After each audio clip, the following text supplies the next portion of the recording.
trip down the river lasts days for some, weeks for others, but the last thing anyone wants is to get sick on the river or become very unpopular by spreading an illness. One of the most effective and easiest ways of preventing an illness from ruining a trip is for all members of the group to wash their hands often. Anytime you set up a table, wash your hands with soap and water. Anytime you prepare a meal, wash your hands. Anytime you eat a meal, wash your hands. After setup or breakdown or use of the toilet, wash your hands. You may have guessed it by now, it's really important to wash your hands. You're conveniently located next to a giant hand-washing system. Always have soap handy both in the kitchen and at toilet facilities. Hand washing should be done with treated water. So if you wash your hands with untreated river water, you should then use hand sanitizer afterwards. The river water running next to camp will be useful for all sorts of activities. One of the most important of these will happen when you get the call of nature. Peeing in the river is essential for a healthy beach. The Grand Canyon desert ecosystem gets little rain and has limited amounts of organic material in the soil to process your urine. The river, on the other hand, does an excellent job of diluting and processing it. Plus, the view is terrific. At night, peeing in the river can be dangerous, so always wear a headlamp and consider using a pee bucket. While the river will process the pee well, the wet sands in the tide area will not. A consequence of not hitting the water is an ugly green algae that grows on the beaches. When going hiking, plan ahead. Do you have to go before leaving camp and the river? You should not pee in a creek or drainage. Since most of the hikes are in drainages, your opportunity to pee off-river will be limited. If you don't plan ahead, you need to get 100 feet away from the drainage, which unfortunately may prove impossible in a narrow slot canyon. If you have to defecate while away from the river and your toilet system, rather than digging cat holes, we recommend the use of wag bags or the Rest Stop kit for dealing with human waste while away from your boat.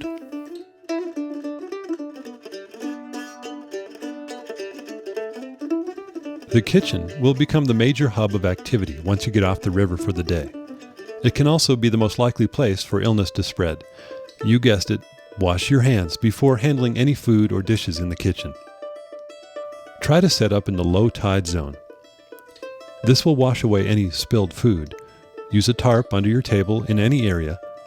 Setting up in the low tide zone will also make straining dirty dishwater into the river more convenient. Remember to use a screen and remove the large food chunks and only return water to the river.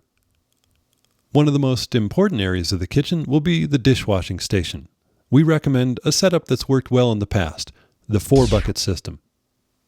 The first bucket is a pre-wash or a slop bucket with just cold water. The middle 2 buckets need to be hot water. One is for washing and one for rinsing. The fourth will be cold water sterilized with a cap full of bleach, and the dishes will soak in the bleach water for several minutes. Air drying is the best final step, as the dishes will stay in contact with the bleach longer. It's also a good idea to put your dishes away at night to reduce mice and the effects of blowing sand.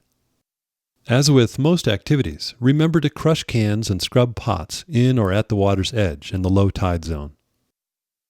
The dishes are washed and the trash has been sealed away, but a distinct odor still hangs over camp.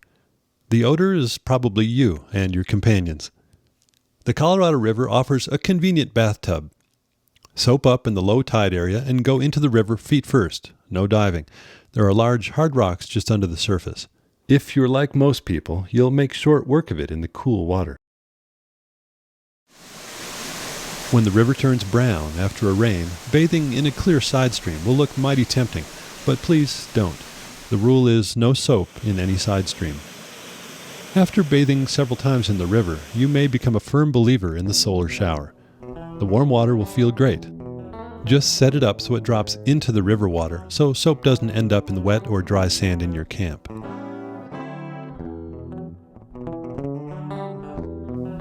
The Grand Canyon offers a variety of temperature extremes, from the very cold river to extremely hot and dry days. Since you'll be traveling through a desert, the summer temperatures will be very hot. They're equal to Phoenix or Las Vegas. It can, and often does, get up around 120 degrees. When you're hot, you really don't feel like eating much, but food is just as important as water to keep you going. Simply munching on food throughout the day is one of the best things you can do. Hydration on this trip is a primary goal every day. Good liquids like water, Gatorade, and fruit juices will keep you hydrated. Everyone needs to drink at least a gallon of these every day, more if it's really hot. Other drinks like coffee, soda, and alcohol are diuretics and actually lead to dehydration. If you're going to consume diuretics, please do so in moderation. Eating frequently and drinking good liquids every 15 to 30 minutes will keep you in good shape to enjoy the trip.